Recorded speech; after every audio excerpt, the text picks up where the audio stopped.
శ్రీమాత్రే నమః. ఉసిరిక దీపారాధన చేయడం వల్ల కలిగే ఫలితాలు.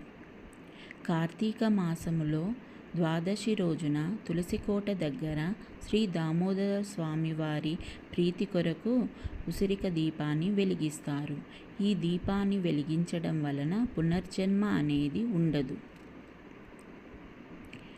శ్రీ మహాలక్ష్మి అమ్మవారికి ఉసిరికాయ అంటే చాలా ప్రీతికరం. శుక్రవారము సాయంత్రం వేళలో లక్ష్మీదేవికి ఉసిరికాయతో దీపారాధన చేస్తే లక్ష్మీదేవి అనుగ్రహము కలుగుతుంది. సంపదలకు ఎటువంటి లోటు ఉండదు.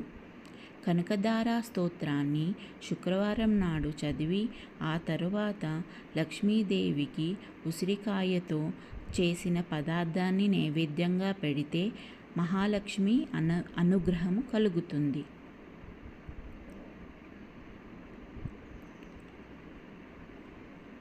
ఉసిరికాయతో దీపారాధన చేసి శ్రీ సూక్త పారాయణం చేస్తే ఇంట్లో ఎక్కువ ఖర్చులు కాస్త తగ్గి ఆదాయం వృద్ధిలోకి వస్తుంది.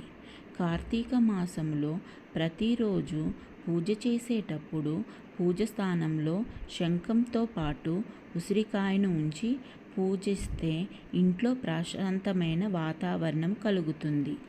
ఉసిరి చెట్టుకు ప్రతిరోజు పూజ చేసి ఆ చెట్టుకు నీళ్లు పోస్తూ నమస్కరిస్తూ ప్రదక్షిణ చేస్తూ ఉంటే వారికి మహాలక్ష్మి అనుగ్రహం కలుగుతుంది. పెళ్లి కాని అమ్మాయిలు శుక్రవారం రోజున 11 మంది ముత్తైదువులకు తాంబూలంతో పాటు ఉసిరికాయను కూడా దానము ఇస్తే వారికి కోరుకున్న వరుడితో వివాహం జరుగుతుంది.